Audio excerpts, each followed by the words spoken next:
I felt like I was standing on that back porch with him to a certain extent, to be honest with you. It was an experience rather than just watching a video. I remember standing there as I listened to the footage and watched the footage, and Jim just happened to be out there. He had no idea what was going on, and that was very obvious. And he started actually getting, the thing is, it was actually happening, and we saw the second plane come in, and I got to hear Jim's reaction to when the second plane came in. But even then, at that point, it was still just footage I had seen. But as the thing went on, I just kind of got captured by the heart that was in it, and I realized that this could have been me saying the same thing. For instance, I remember one time he swung the camera over and he looked at the rail tracks off in the distance. That's right. Mm-hmm. And he says, God, look at this. He said something like, it's just like the earth stands still. Everything stopped. And it just kind of put you in a kind of a spellbound moment there. And then I think I told Jim one of the most touching parts that I remember, he was just thinking like any American would while he was watching this thing. He swung the camera down. There was a little graveyard down there. That's right. Mm-hmm. And it looked like probably an old military graveyard, like yep. a lot of old graves, Mm-hmm. And I remember him saying, God, I wonder what these guys would think. And he just stood there and he paused, and I could just feel what he was thinking. And it was like, and he wasn't making the production. That's the difference. That's what touched me about the whole thing. I mean, you've seen footage, but it's just hard to explain. You're seeing the 9/11. You're witnessing it. It's just like you're there yourself. Well, everything that we've seen for the most part has always been overvoiced or doctored or kind of cleaned up with narratives that are scripted. But this thing, and we've almost seen little clips of what happened from other people who are reacting as they're videoing it. But in this situation, it stays 2 hours. Exactly. And I was just spellbound. Yeah. I couldn't turn it off. And then I watched it again when it ended. What I want to ask you, too, because for me, I take it for granted, having lived across the way from there for like 40 years, and so I knew the lay of the land more or less. Not that this is a big thing, and not that you've not been up to New York City, don't know that you had, but with the way he was shooting it, it kind of gave you an idea of what was going on across the way, and actually kind of contrasted to the placid nature of what was still taking place in New Jersey. But, I mean, did you get kind of a sense of the way everything was laid out? We all saw maps and all this other stuff. But this gave you a pretty good idea to fix yourself and how everything was laid out more or less geographically. Was that of any kind of interest to you at all? Exactly. I've never been to New York City. And, he's over here in an apartment across the river. And I had a better understanding after watching that film of what people were seeing and how they felt and what was going on than anything I had seen on any of the news footage. It was just almost amazing. You just can't see what he captured in news footage. Mm-hmm.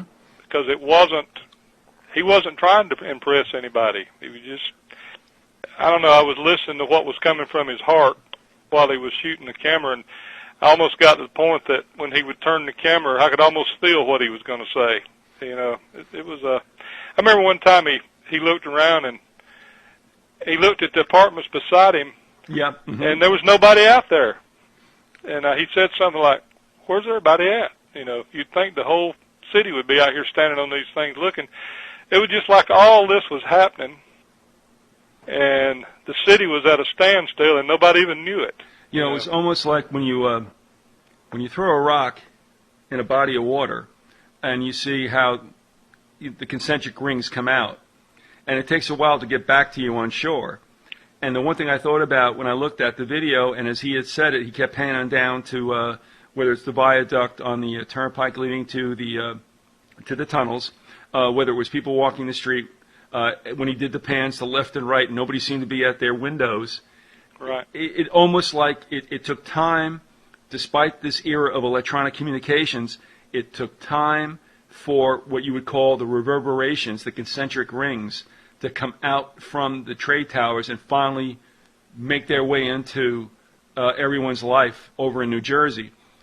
That's well put. That's exactly the way I felt it. It was like a mystifying time. It's hard to explain. It's just something I told Jim I just felt like everybody should see. I think the news footage isn't enough. I thought it was enough till I saw what he did. Right. You know, No. Everybody needs to see this thing. They really do. And as I had told Jim, and I'm going to throw it back to you, Jim, in a second, when you remark during, and I had made notes and a log for everything that took place, and you make a remark about the first jet coming in, the fighter jets, right? Yes. And what was interesting was you made remarks about that.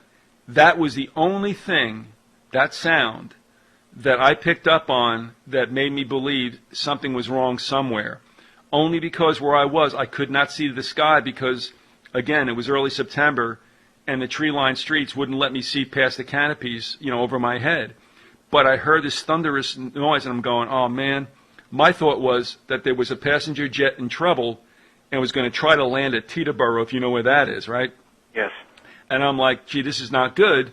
And I'm standing in the middle of the street, and I stood still and looked up, and I'm like, does anybody think this is weird? And I looked down 2 blocks to the south of me, and there's a guy in the middle of the street doing the same thing. I'm like, oh, this isn't good. So I thought maybe I might hear something of a near, tragedy with a plane trying to land that couldn't make it perhaps to Newark or whatever. And that's the only inkling I had that something was very not right in the Northeast. Other than that, I had no clue until 2:30. But you remark about that when the first jets come through, and that's when I knew, that's what happened. I didn't even have a watch. I had no idea what time it was. But with the video and you hearing the same thing I heard maybe a second beforehand, but you knew why they were there. I had no clue. Danny, I also want to ask you this too. I mean, let's face it. I don't believe that the video in any way, shape, or form was gratuitous with violence or anything like that. He had no idea what was going to happen, but I think we're all impacted. I think everybody to the core of their soul is impacted when he starts to move in on the towers, and there is debris flying out and stuff that's floating, around. But then you see certain objects that are dropping straight down, and you know exactly what that is. Did that have any kind of impact on you? It did. And Jim even commented there, I think he didn't know what that was at first, and then all of a sudden, I think everybody that sees a thing, it starts to dawn on them. You know what I mean? I mean,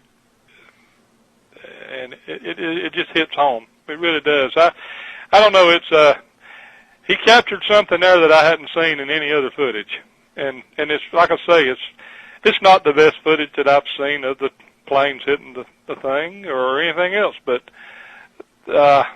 it's just different. When you watch his little amateur clips, I mean the amateur film, it's 1,000 times more powerful than all the big news footage I saw. It's hard to explain. I just thought it was fabulous. I really did. Yeah. It's a shame that really hasn't been shared. And I know Jim, he had no idea what was going on, and I wondered at first, is this for real? But after I watched it, I knew it was just like I was standing there watching, and he had the same kind of reactions I would have had, and I think his heart went to places that his mind took him, just like mine would have, and like any American. I mean, well, he makes some observations. Exactly. That I probably would not have, but I'll never know, although I kind of doubt it, because I don't know what, and I'm going to let him answer for himself, but when you hear his questions, his dialogue, I mean, this is not in any way, shape, or form rigged or, fabricated. This is just somebody wondering, okay, what is going to happen next? Unlike yourself, An might have known it somewhat, although he was probably a little more protected as I was. We couldn't go through the whole thing. We didn't know if there was going to be something else. But you and watching the TV as you did that day, and obviously Jim, you know, doing the video on it. That's got to be something. I guess I'm glad I was spared, because now all these questions go through your mind. You're wondering if this is the end of the world as we know it. Blah blah blah. And I were probably spared from that. Danny, you got a chance to watch it on TV, and of course Jim was right there. So Jim, let me ask you also. I mean, there's language in this. Let people understand that. That's okay. Whether or not you were Christian at that time, fine. I don't think anybody really could be, held to the fire about the way that they used adjectives and adverbs that day. And you were talking out loud. Let me ask you something. Now there were two gentlemen that you went to visit, right? One is Hussein. Was there another guy there? Yes. The other. Well, there were a couple other people that would come and go. The same with Hussein. The other gentleman, friend of mine, his name is Shiva, and right. He's an East Indian gentleman. East Indian American. Right. And he comes and he's actually you see him, actually in the beginning, and then I take that back. When he's gone, that's it. He's part of the account, but you see when he leaves from that gathering in the morning before the first strike, he's on his way to work, and he then called us from a cell phone and said, look, it looks like a Cessna or something, smacked into the World Trade Center. And that's why when I went out there on the fire escape, I was like, what is this? Right. I'm like, a Cessna? What? No. Well, when you were making comments then, when you were talking while it was happening, not that there had to be somebody there, because I probably would have done it even if there wasn't, just because you knew it was being picked up as you were shooting it. Were you talking to them at the same time, or were you just basically giving a narrative as best you could? Wow, there was no one there, and I mentioned to you, Keith, I don't know if it's just, I'll let everyone know. The reason why I was up there, my wife, believed that as well as I thought, that I was an aspiring, I had a lot of talent as potentially I could make a living as an actor. So I went to one of the better schools in Manhattan and da-da-da. But what I'm saying is there were a lot of times that I would work on roles where I would actually be working with soliloquies. I was accustomed to working that way, and it's just part of me. And when I was actually, I think that came into play. A lot of that was in there, and it felt natural to me, even though it wasn't affected. It wasn't affected, but that's just how I expressed myself, and I was able to do that. Would it be fair to say, and I think I picked this up, and Danny and Anna probably have their own ideas about it, although you might be so close to it, I don't know if you can remember. To me, it's very fresh.